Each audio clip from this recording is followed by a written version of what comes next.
Indonesia kaya akan budaya dan cerita rakyat, termasuk kisah-kisah tentang makhluk mitologi yang penuh misteri. Umumnya, makhluk mitologi Indonesia didasarkan pada cerita rakyat setempat yang tersebar dari mulut ke mulut. Ada pula yang dipengaruhi oleh kepercayaan Hindu dan Buddha atau berkaitan dengan asal-muasal sesuatu.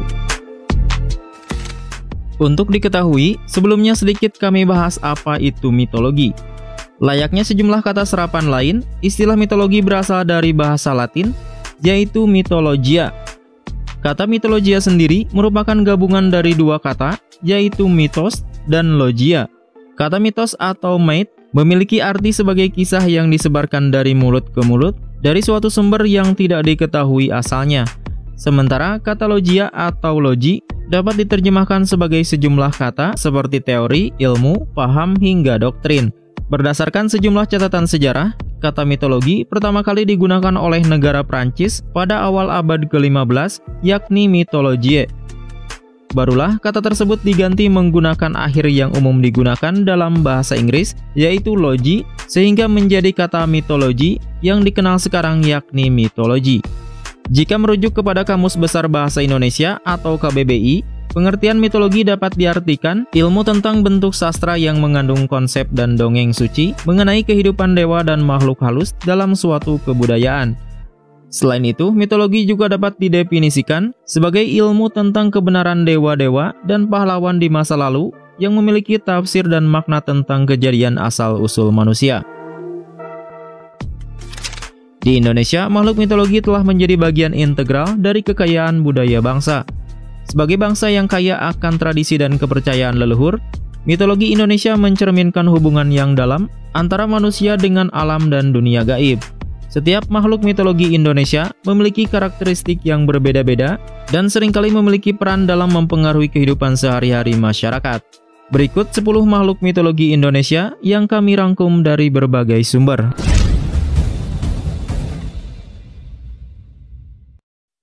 1. Burung Garuda.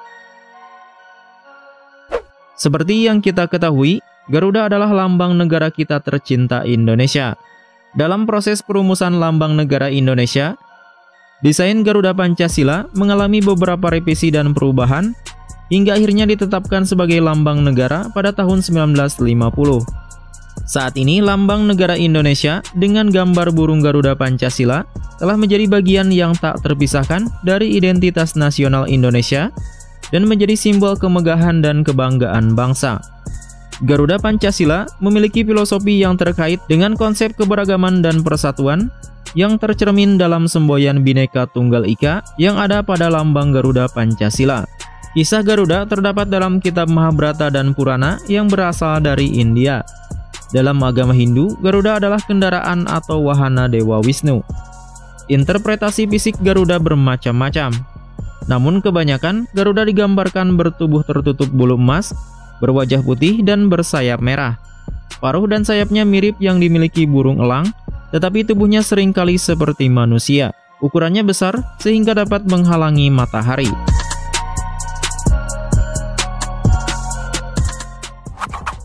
2. Naga Basuki. Naga Basuki merupakan makhluk mitologi yang berasal dan dipercaya oleh masyarakat Bali. Kisah tentang Naga Basuki ini juga muncul dalam legenda terciptanya Selat Bali. Menurut legenda, Naga Basuki adalah penjaga Gunung Suci atau Gunung Agung. Dalam mitologi Bali, Naga Basuki seringkali dihubungkan dengan Dewa Siwa, salah satu dari 3 dewa utama dalam agama Hindu di Bali. Makhluk mitologi ini digambarkan sebagai naga raksasa dengan kemampuan gaib yang luar biasa, seperti mengatur cuaca, melindungi alam, dan memberikan berkah kepada para pengikutnya. Selain menjadi penjaga Gunung Suci, Naga Basuki juga dianggap sebagai pelindung dan pemelihara alam sekitar. Dalam kebudayaan Bali, alam dianggap sakral dan dihormati, dan Naga Basuki dipercaya sebagai penjaga yang setia dalam menjaga keseimbangan dan keharmonisan alam.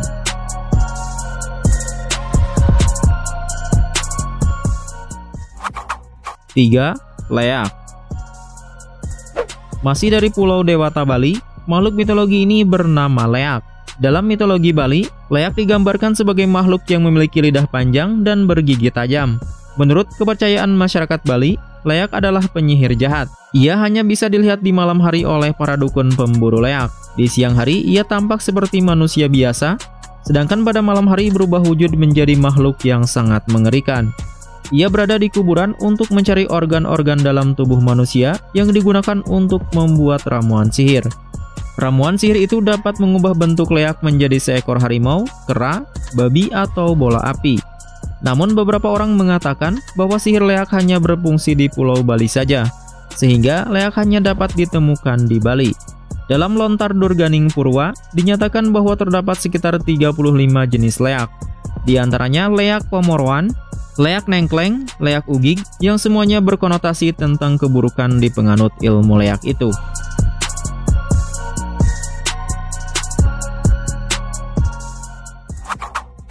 Empat, Aul.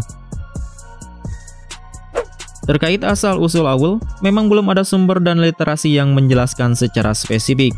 Namun, masyarakat di lereng Gunung Halimun, Kabupaten Bogor, Jawa Barat, kerap melihat penampakan sosok Aul ini.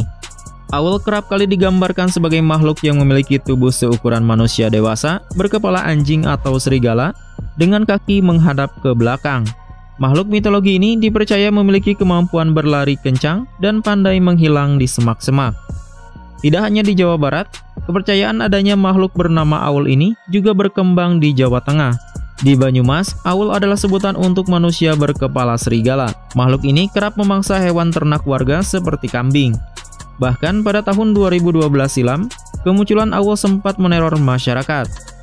Hampir sebulan warga desa Kebocoran Kedung Banteng, Banyumas, Jawa Tengah merasa resah setelah kambing mereka mati dalam kondisi perut terburai, hati, jantung, dan paru-paru lenyap, sementara kandang tidak rusak. Setidaknya 18 kambing di Kecamatan Kalibanteng mati.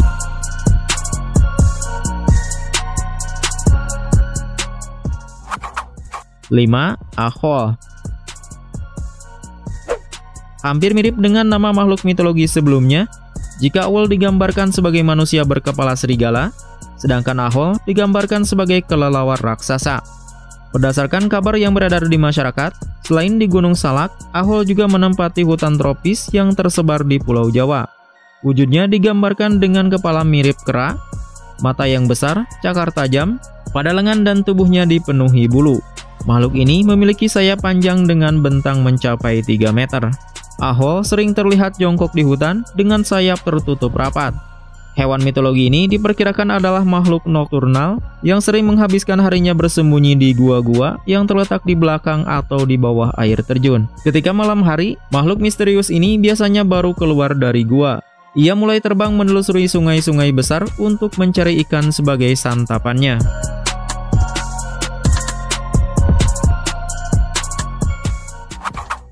6. Lembuswana. Lembuswana adalah makhluk mitologi yang dipercaya masyarakat Kalimantan, khususnya yang tinggal di daerah Kutai. Menurut cerita, Lembuswana merupakan makhluk penjaga sungai Mahakam. Lembuswana merupakan sosok berwarna keemasan, berwujud binatang lembu atau sapi yang mengenakan mahkota di atas kepalanya. Makhluk mitologi ini memiliki tubuh dari gabungan 10 macam hewan. Ia berbadan lembu, berkepala singa, memiliki sayap garuda, bersisik seperti naga, bertaji seperti ayam, memiliki belalai gajah, berjenggot seperti kambing, bertanduk seperti sapi, dan memiliki ekor layaknya singa. Makhluk mitologi ini sering dijadikan simbol dalam kerajaan-kerajaan zaman dulu seperti Mula Warman dan di Cungkup Sunan Prapen. Lembuswana adalah wahana Batara Guru yang disebut dalam filsafah Paksi Leman Gangga Yakso, bahwa seorang seyogyanya memiliki sifat-sifat mulia pengayom masyarakat. Penduduk setempat mempercayai bahwa makhluk ini merupakan kendaraan spiritual dari Raja Mula Warman yang merupakan Raja Kutai pada zaman kejayaan Hindu. Lembuswana kemudian dijadikan lambang Kesultanan Kutai Kartanegara. Kini, Lembuswana menjadi simbol kota Tenggarong, Kutai Kartanegara.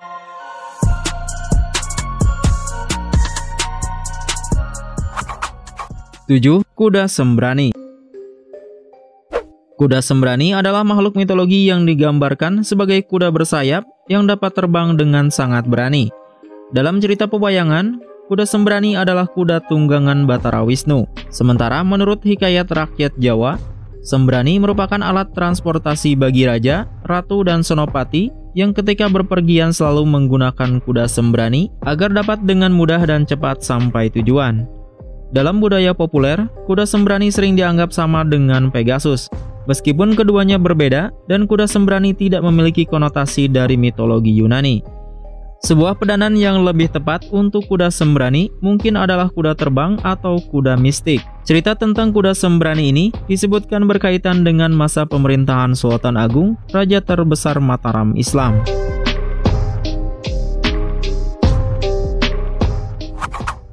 Delapan, Ebu Gogo.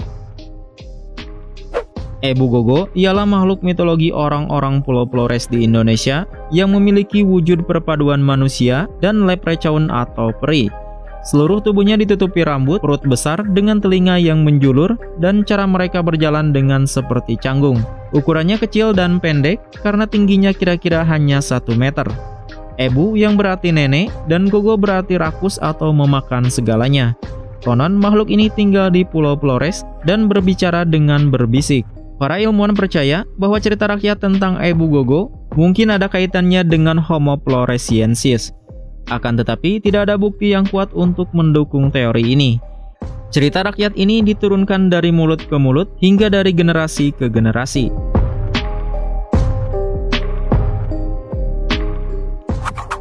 Sembilan, Nyi Roro Kidul. Nyi Roro Kidul dipercaya sebagai penguasa Laut Selatan yang memiliki kecantikan dan kekuatan magis. Sosoknya sering dikaitkan dengan cerita mistis dan dihormati oleh banyak orang. Ia seringkali dihubungkan dengan kekuatan alam dan keberadaannya sangat misterius. Dalam kepercayaan tradisional Jawa, Nyi Roro Kidul dianggap sebagai penjaga Laut Selatan Jawa dan dipuja sebagai dewi yang memiliki kekuatan atas gelombang laut dan arus air. Nyi Roro Kidul diyakini memiliki kemampuan untuk mempengaruhi perairan dan cuaca, serta berhubungan erat dengan kejadian-kejadian yang terjadi di pantai selatan Pulau Jawa.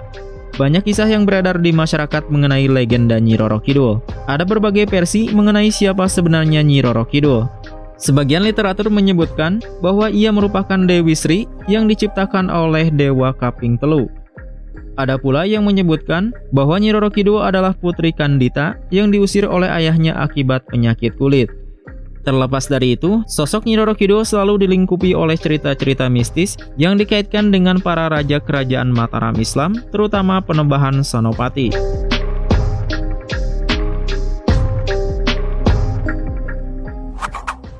Orang Bati. Hampir mirip dengan Ahul, di Pulau Seram Kepulauan Maluku juga beredar kepercayaan adanya orang Bati atau manusia bersayap dengan perawakan menyerupai kera besar dengan sayapnya mirip kelelawar.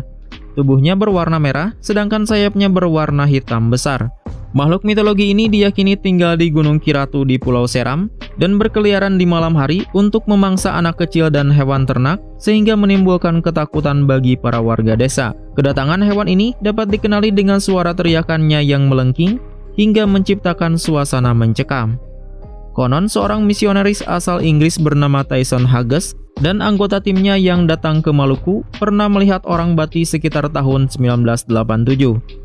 Selain di Indonesia, makhluk mitologi ini juga populer di belahan dunia lainnya seperti Zambia, Papua Nugini, dan Kongo.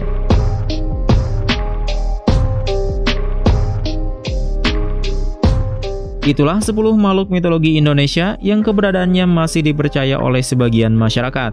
Mitos-mitos ini seakan terus dipelihara dan diwariskan secara turun-temurun melalui lisan. Namun adanya mitos dari pembahasan kami kali ini tentunya tidak harus kalian percayai, karena ini hanya sebuah informasi. Terima kasih sudah menonton.